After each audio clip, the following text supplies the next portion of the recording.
Okay, this video is going to be about learning Spanish. Some things that you should know when you start learning Spanish is that, first of all, some words mean different things in different Spanish-speaking countries. So just because you learn Spanish from one country might not always translate to another country. For example, I learned Mexican Spanish and I can't really understand that well people from some other countries, even though they're still speaking Spanish. And another thing is that for me, I learned a lot of slang and slang phrases that are not real words or that don't really make sense in terms of proper Spanish, because I lived in the culture and in the language. I experienced the language like that. I didn't experience it so like by the books.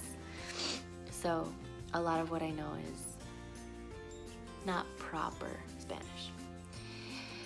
And then the one of the most important things, and probably the hardest thing about learning Spanish, is conjugating verbs and conjugating in general. So their verbs are different from our verbs, and whereas we would use two words, they use one word but change the word for different meanings, if that makes sense. So for example, I wrote on my notebook the verb ir means to go, and then voy means I'm going, vas means you're going, and vamos means we're going. So that's an irregular verb, but see how they change? It's the same word, but they change it to mean me, or I, you, we, or them. There's a different ending to the word. Another word is querer, to want. Quiero, so this is how a regular verb would conjugate.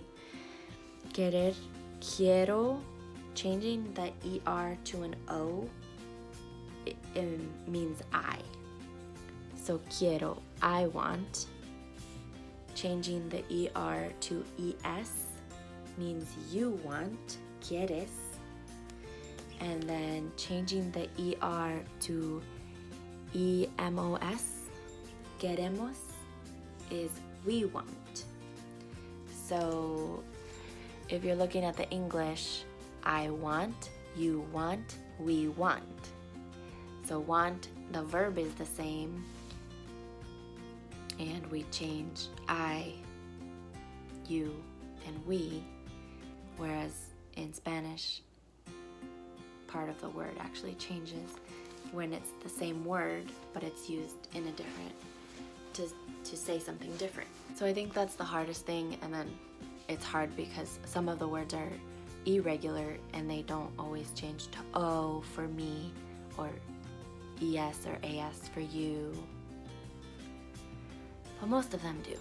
So that's some of like the grammar technical stuff that you would have to look that up and kind of teach yourself for Spanish. Otherwise, if you're not really interested in learning how to write it, I guess, would be the most. You could always just learn the words as they are and learn them kind of like as if they were different words. Like quiero means I want, quieres means you want. You could end up learning them as different words, but they really are the same word, querer, the verb querer, and the end changes for what you want to say. So that's some of the tips you should know before learning Spanish. So one more tip I have for learning Spanish, or this could be applied to any language, is when you're teaching yourself, you should really try to teach yourself the words that you use. Don't necessarily go and learn all the animals if you never are gonna use that. Maybe if you're like interested in animals, or choose what applies to your life and in ways that you could use them, whereas like learning all the numbers or all the letters, like, yeah, there's some benefit to it because you need to know the words to have a conversation. They could come up in conversation, but just like in general, try to, when you're first starting out, start with the words that you would use. There's a good app for starting basics, learning any language, and it's called Duolingo. That's a great one to start learning like basic words, and you can choose the category you want to learn and work at, and it has you say them, repeat them back, match, all kinds of activities, and it really gets your brain wired to learning the language, learning the words, and getting them stuck in your mind.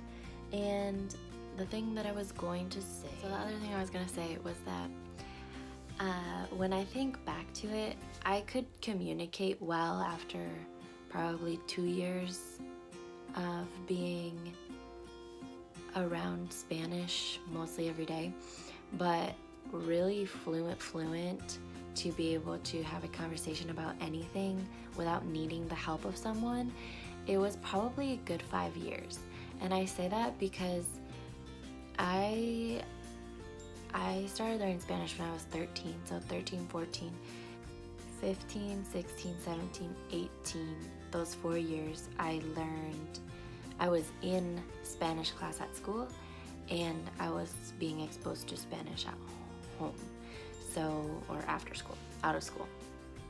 So that was like 6 years or 5 years in school of learning it and being around it. And then my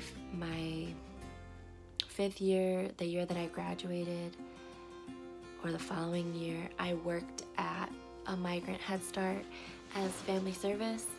So I was speaking to the families, I was doing applications, asking them questions, so basically interviewing them. So I struggled a little bit the first year learning these new words that I hadn't been exposed to, things about income, things about housing, things about travel, that I hadn't been exposed to. So then the following year, my 2nd year working that job, I did a lot better.